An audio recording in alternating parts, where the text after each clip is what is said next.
60 और 70 के दशक में अभिनेत्री ने कई सुपरहिट फिल्मों में काम किया है। चुलबुले अंदाज से अभिनेत्री ने लाखों लोगों के दिलों में अपनी अलग पहचान बनाई है। अभिनेत्री ने अपने जमाने में करीब 95 से ज्यादा फिल्मों में काम किया है। उस जमाने में अभिनेत्री सबसे ज्यादा फीस चार्ज करती थी, लेकिन दोस्तों आज ये कहां और किस हाल में है, आइए जानते हैं। पहले तो ये जान लीजिए कि आशा पारेख ने साल 1952 में बतौर बाल कलाकार फिल्म इंडस्ट्री में कदम रखा था। हालांकि शुरुआत में मिली नाकामी के बाद भी उन्होंने हार नहीं मानी और अपनी प्रतिभा के दम पर इंडस्ट्री में अलग पहचान हासिल की। यही वजह थी कि उन्हें उस दौर में भारतीय सिनेमा की हिट गर्ल के नाम से जाना जाता था।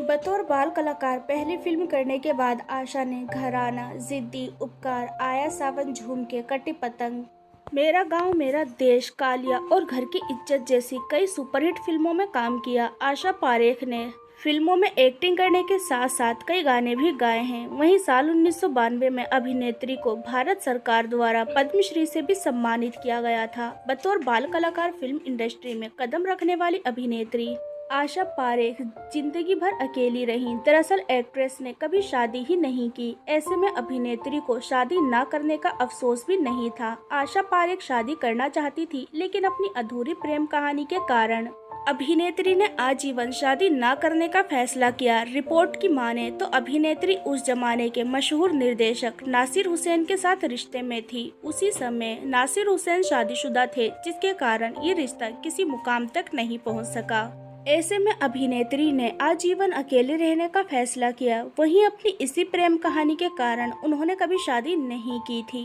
भले ही अभिनेत्री ने शादी ना रचाई हो, लेकिन उस जमाने में अभिनेत्री के चाहने वालों की कमी नहीं थी। ऐसे ही अभिनेत्री को लाखों दिलों की धड़कन नहीं कहा जाता था। अब आपको बताते हैं कि एक्ट्रेस ने कभी शादी क्यों नहीं की। दरअसल आशा पारेख ने एक पुराने इंटरव्यू में अपने जीवन से जुड़ी कुछ बातों का खुलासा किया था। कम उम्र में डिप्रेशन के बारे में बताते हुए उन्होंने कहा था, मैं जानती हूँ कि जब जो होना होता है वो हो जाता है, लेकिन कम उम्र में अपने माता पिता को खोने का दर्द बहुत खराब होता है। मैं भी अपने माता पिता के चले जाने के बाद डिप्रेशन में चली गई थी।